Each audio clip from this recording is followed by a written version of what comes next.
નમસ્કાર, આપ જોઈ રહ્યા છો સ્પાર્ક ટુડે ન્યૂઝ। સરદાર પટેલના શ્રાદ્ધ શતાબ્દી વર્ષ પર નીકળેલી યુનિટી યાત્રાની પત્રકાર પરિષદમાં સરદાર પટેલની 150મા જન્મ વર્ષે આણંદ મહાપાલિકા, રાજ્ય સરકાર તથા કેન્દ્ર સરકારના આયોજન પર ઉઠ્યા સવાલ, જેમાં આણંદ મહાપાલિકાના લોગો અને મહાપાલિકાના નામ પર તંત્રને આડે હાથ લેતા પૂર્વ પાલિકા પ્રમુખ, અખંડ ભારતના શિલ્પી સરદાર પટેલની શ્રાદ્ધ શતાબ્દી વર્ષ પર વિશ્વબંધુ સંસ્થા દ્વારા ઉજવણીના વિવિધ આયોજન હાથ ધરતા તે અંતર્ગત યુનિટી યાત્રાનું આયોજન કરવામાં આવતા આજે આણંદ ખાતે યોજાયેલ પત્રકાર પરિષદમાં સંસ્થાના વડા દર્શન પટેલ દ્વારા સરદાર પટેલની 150મા જન્મ વર્ષે આણંદ મહાપાલિકા, રાજ્ય સરકાર તથા કેન્દ્ર સરકાર દ્વારા ઉજવણી માટે શું આયોજન કરવામાં આવ્યા છેના સવાલ ઉઠાવી આ પ્રસંગે પૂર્વ પાલિકા પ્રમુખ બિપિન વકીલે આણંદ મહાપાલિકા લોગો તથા મહાપાલિકાના નામ પર સ્થાનિક તંત્રને આડે હાથ લઈ વર્તમાન લોગો સરકાર દ્વારા રદ કરવા તથા મહાપાલિકા સાથે સરદાર પટેલનું નામ જોડવા માંગ કરી હતી।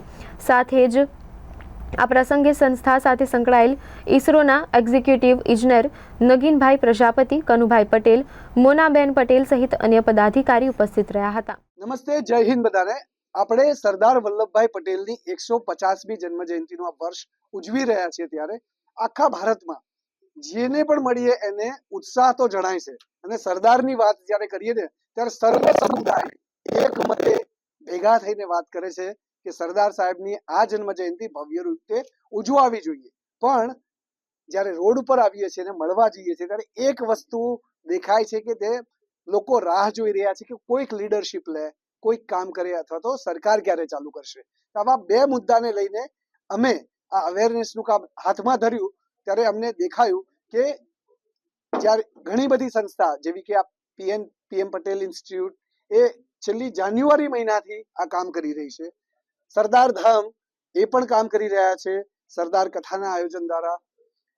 સરદાર પટેલ યુનિવર્સિટી કામ કરી રહી છે અને આ બધા કામનું હાઇલાઇટ કરી અને સમગ્ર ભારતમાં સરદારશ્રીના વિશે વાત થતી થાય એ માટે આ એક કાર્યક્રમનું આયોજન કર્યું છે અમે। એમાં સૌથી પહેલા અમે 1200 વ્યક્તિ અમદાવાદથી કરમસદ આવ્યા બસ દ્વારા। આ વખતે નક્કી કર્યું કે અમદાવાદથી નડિયાદથી કરમસદ જવું છે અને એમાં દાંડી યાત્રા દિવસ એટલે કે 12 માર્ચ પસંદ કર્યો। 78 વ્યક્તિ પસંદ કર્યા કે જેથી એક પ્રતિક રૂપે દાંડી યાત્રા યોજાય અને એમાં જે સરદાર પટેલ એ વખતે 111 દિવસ જેલમાં ગયેલા એની પણ વાતો કરતા કરતા અમે આવ્યા। આવતા રસ્તામાં જે પણ ગામે જઈએ ત્યાં સરદાર પટેલની ડોક્યુમેન્ટરી બતાવી, સરદાર પટેલની વાતો કરી પુસ્તકના વાંચન દ્વારા અને એવું જ પુસ્તક વાંચન દરેક સ્કૂલોમાં થાય એવો સંકલ્પ લીધો છે। એ સાથે સાથે સરદાર પટેલના સંભારણા અને મણિબેનનું એક પાત્રી અભિનય એ પણ અમે ગામે ગામ ભજવવા માટે આયોજન કર્યું છે। 150 આવા પ્રોગ્રામ થવાના છે, એમાંના 100 પ્રોગ્રામ ભારતમાં અને 50 પ્રોગ્રામ વિશ્વભરમાં, અમેરિકા, ઓસ્ટ્રેલિયા, કેનેડા, ન્યુઝીલેન્ડ અને યુકેમાં આ બધા પ્રોગ્રામ કરવાનું આયોજન છે। સાથે સાથે સરદાર પટેલના એક ફોટો ફ્રેમ બધાના ઘરમાં જાય, સર્વ સમુદાયના ઘરમાં જાય એવી સંકલ્પના લીધી છે અને બધાના ઘરે આ એક ફોટો દાતાશ્રીઓ દ્વારા અથવા તો પરચેસ કરીને પહોંચે એવું એક અભ્યર્થના છે। તો બધા જ સહકાર આપે એવી વિનંતી અને ચાલો સરદાર પટેલ સાહેબનું 150મું જન્મ જયંતિ વર્ષ રંગે ચંગે મનાવીએ જેવું આપણા ઘરના સદસ્યનું મનાવતા આવીએ છીએ। ઘરના સભ્યો જ્યારે 100 વર્ષ 50 100 75 કે 150 વર્ષના થાય અને ત્યારે કેવું મનાવીએ છીએ, આપણા ગુરુદેવનું મનાવીએ છીએ કે મંદિરોનું મનાવીએ છીએ, એવું સરદાર પટેલનું કેમ ના મનાવાય। જય હિન્દ, વંદે માતરમ, ભારત માતા કી જય, જય સરદાર। સર્વને નમસ્કાર, વંદે માતરમ, વંદન પ્રણામ।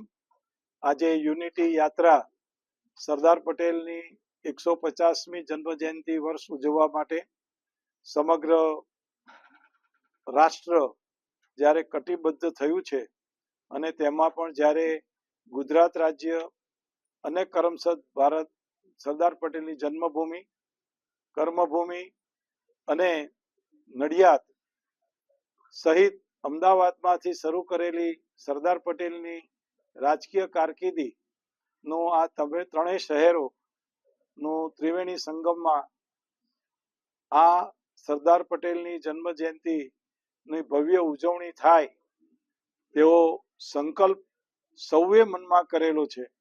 પરંતુ જે પ્રતિસાદ કે જે પ્રતિભાવ મળવો જોઈએ એવો આજની તારીખે દેખાતો નથી। પણ એને જાગૃતિ કરવા માટે જે આ યાત્રા અમારા મુરબ્બીશ્રીએ શરૂ કરી છે એને અમે અભિવાદન કરીએ છીએ. એના એક ભાગ રૂપે એમણે જે પદયાત્રા કરી, 78 પદયાત્રીઓ કરમસદ સુધી પધાર્યા અને આજે અહીંયા આગળ આપ સૌની પત્રકાર પરિષદમાં એમણે જે એક પ્રતિભાવ માટેનું, આપના સૌના પ્રતિભાવ માટેનું આ એક પત્ર આપ્યો છે, એને આપ સૌ આગળ વધારશો. અને આ સરદાર પટેલ સાર્ધ શતાબ્દી વંદના ને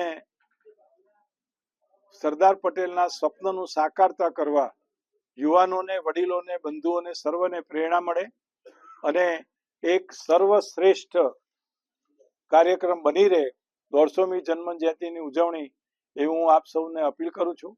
અમારી સંસ્થા પણ દર શુક્રવારે સરદાર પટેલ માટેની એક લેખમાળાને સભા રાખીએ છીએ. એના 124 અમારા પ્રવચનો થઈ ગયા છે. એમાં પણ ઘણા બધા યુવાનો, અમારા પ્રોફેસરો અને જે લોકોએ સરદાર પટેલ, વિઠ્ઠલભાઈ પટેલ ઉપર પીએચડી કર્યું છે તે બધા પ્રોફેસરો અહીં મંતવ્યો આપે છે. સરદાર પટેલની ફિલ્મ બતાવીએ છીએ, સરદાર પટેલના પ્રસંગો બતાવીએ છીએ. આ રીતે સરદાર પટેલની 150મી જન્મ જયંતિ, જેમ વિવેકાનંદની 150મી જન્મ જયંતિ માન્ય નરેન્દ્રભાઈએ સમગ્ર ગુજરાત રાજ્યમાં પદયાત્રા કરીને ઉજવી હતી, એમાં અમે પણ ભાગ લીધો હતો.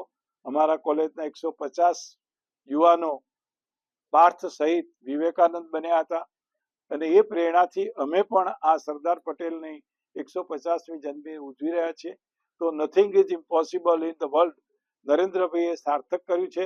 તો એમની વિચારધારા મુજબ આપણે પણ આ ગુજરાતના તમામ લોકોએ આ સરદાર પટેલની ઉજવણીને ખૂબ મહત્વ આપી આજથી જ જાગો ઉઠો, હજુ કશું આપણે ગુમાવ્યું નથી, આજથી જ શરૂ કરીએ અને એમની જે વિચારધારા છે તેને આગળ લાવીએ. આટલી વાત કહી વિરમું. નમસ્કાર. વંદે માતરમ. વંદે માતરમ. ભારત માતા કી જય.